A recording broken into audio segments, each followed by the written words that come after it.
आज हम लोग वृद्धि और विकास की अवधारणा तथा अधिगम से इसका संबंध को पढ़ेंगे। ये पहला चैप्टर है CDP का, बाल विकास और शिक्षा शास्त्र से, जिसमें से स्पेशली हम लोग को पढ़ना है विकास के बारे में।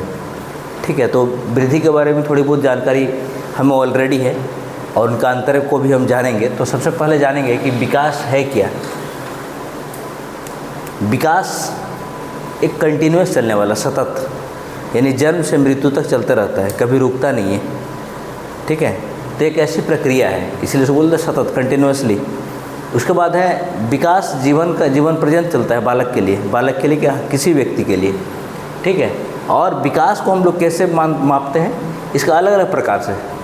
ठीक है, शारीरिक रूप से, मानसिक रूप से, संवेगात्मक रूप से, सामाजिक रूप से। शारीरिक विकास कैसे हुआ, किस प्रकार हो रहा। मानसिक रूप से कोई व्यक्ति को हम बोलते हैं परिपक्व है, मैच्योर है, चीज़ों को बहुत आसानी से समझता है। बहुत सारे बच्चे होते हैं जो छोटे में ज़्यादा मैच्योर हो जाते हैं, समझ जाते हैं चीज़ों को, हमारी भावनाओं को समझते हैं, सामाजिक रूप से एक सामाजिक बच्चे बन जाते हैं। ठीक है, कैसे होता है, ये कैसे संभव है, ये विकास का परिणाम है। अगला है मानसिक, मेंटली कोई मतलब विषम परिस्थितियाँ हो जाती है तो अपने आप को एडजस्ट कर पाता है, कैसे ये संभव है। संवेगात्मक, इमोशनली का मतलब होता है हम कहीं भी जाते हैं, मान लीजिए कहीं पे शोक शोभा है तो वहाँ जाके शोक व्यक्त करते हैं, कहीं पार्टी है तो वहाँ पे हम अपना खुशी का पल को एंजॉय करते हैं, वो अपना संवेग है। जब मनुष्य के अंदर में कोई संवेग नहीं रहेगा तो क्या वो मनुष्य रहेगा, नहीं रहेगा। ठीक है, उसका है सामाजिक मतलब मनुष्य एक सामाजिक प्राणी है, तो समाज के आधार पर ही, ठीक है, हर जगह अपना रिश्तेदारी, नातेदारी सभी को लेकर चलते हैं। तो ये सब जितनी सारी प्रक्रिया है, ठीक है, सब में विकास का संबंध है। ठीक है, यानी कंटिन्यूसली गतिशील प्रक्रिया है, लगातार चलने वाली प्रक्रिया है। तो इसमें हाँ, सर्वांगीण विकास हो सकता है। सर्वांगीण विकास का मतलब शारीरिक, मानसिक, संवेगात्मक। ठीक है, मेन रूप से इसी को हम लोग सर्वांगीण, एक वर्ड में इसी को हम लोग बोलते हैं मेन सर्वांगीण विकास। ठीक है, हाँ, चार मेनली तो चार ही है जीवन में, शारीरिक, मानसिक, संवेगात्मक और सामाजिक। और उसमें मान लीजिए विकास किस प्रकार की प्रक्रिया है, क्वेश्चन पूछता है। एक हो सकता है सतत प्रक्रिया है, और दूसरा है आपने जैसे बताया कि सर्वांगीण है। ठीक है, लेकिन वृद्धि ऐसा नहीं होता है।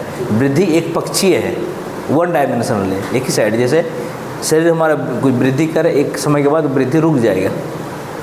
ठीक है, लेकिन विकास रुकता नहीं है, कंटिन्यूसली मरते दम तक हम सीखते हैं, कुछ न कुछ नया ज्ञान हासिल करते हैं, कुछ न कुछ नया स्किल को सीखते हैं। तो अब हम लोग जानेंगे विकास के कुछ सिद्धांत है जो परीक्षा में पूछे जाते हैं। वो सिद्धांत क्या क्या है। पहला सिद्धांत बता रहा है निश्चित प्रारूप। एक उसका एक प्रारूप है। प्रारूप मतलब कैसा होता है, इसमें दो अलग अलग प्रकार हैं। किसी के बालक का विकास मस्तकोद्मुखी दिशा में या निकट दूर की दिशा में होता है, ये दो प्रक्रिया है। तो मस्तकोद्मुखी विकास को पहले जानते हैं। मस्तकोद्मुखी विकास मतलब बालक का विकास सिर से पैर की ओर होता है, सिर से स्टार्ट होकर पैर की ओर, तो उसको बोलते हैं मस्तकोद्मुखी, मस्तिष्क से नीचे की ओर। उसके बाद है निकट दूर का विकास। निकट दूर का विकास मतलब पहले केंद्रीय भाग, ठीक है, जैसे हमारा हिस्सा पेट है, जो केंद्रीय भाग है उससे बाहर की ओर होता है, दूर के भागों में शुरुआत होता है। दो अलग अलग प्रक्रिया है ये विकास का। ठीक है, अगला बात आता है कि विकास की जो अगली प्रक्रिया है सामान्य से विशिष्ट की ओर। सामान्य मतलब एक साधारण से खास की ओर।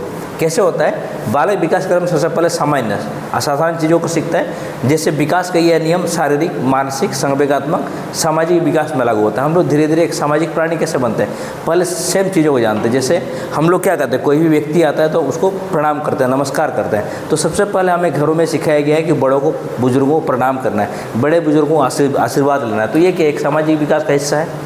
ठीक है, मानसिक विकास में क्या है कि अगर कहीं झगड़ा हो रहा है तो हम लोग क्या करेंगे, कोशिश करें कि अपने आप को उससे दूर रहने का, न कि उस झगड़ा में कूद पड़ने का। एक मानसिक रूप से हम एक मैच्योर होते जा रहे हैं। ठीक है, संवेगात्मक जैसे हम लोग बात करें, सेम ये सब चीज़ें सामान्य से विशिष्ट की ओर, तब हम एक खास व्यक्ति बन पाते हैं।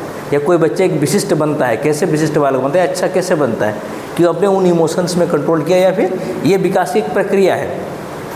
अगला अवस्था के अनुसार विकास। अवस्था के अनुसार विकास का मतलब होता है बालक अचानक तो बोलना नहीं शुरू करता, लेकिन धीरे धीरे बोलने लगता है। 1 वर्ष की आयु तो लगभग बोलना शुरू कर देता है, लेकिन उससे पहले वो क्या करता है, जितने सारे बातें हम बोलते हैं उन बातों को सुन के ग्रहण करता है, अपने दिमाग में रखता है। जब बच्चा बड़ा हो जाता है तो उसके बाद ढेर सारे शब्द होते हैं। जब हम ही लोग बोलना शुरू किए थे, याद कीजिए कि हमारे पास क्या लाखों शब्दों का भंडार था?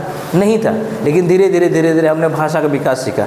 पहले अपने मातृभाषा को सीखा, फिर दूसरा उस क्षेत्र की भाषा को सीखा, फिर धीरे धीरे हमने तीसरी भाषा अंग्रेजी को भी सीखा। ठीक है, तो ये हम लोग कैसे सीख रहे हैं? एक प्रक्रिया है। ठीक है, यानी कहने का मतलब है जैसे अवस्था है, अवस्था के हिसाब से हम लोग शुरुआत करें। जन्म से ही ये प्रक्रिया शुरू हो जाती है, फिर धीरे धीरे जितना हम लोग बड़े हो जाते हैं, जहाँ जिसकी आवश्यकता है इस हिसाब से हम लोग उसको सीख जाते हैं। अगला है विकास, परिपक्वता और शिक्षण का परिणाम है। विकास एक्चुअली क्या है? परिपक्वता और शिक्षण। परिपक्वता मतलब हम कितने मैच्योर हैं, चीज़ों के कितने जानकार है, कितना अच्छा से चीज़ों को समझ पा रहे हैं।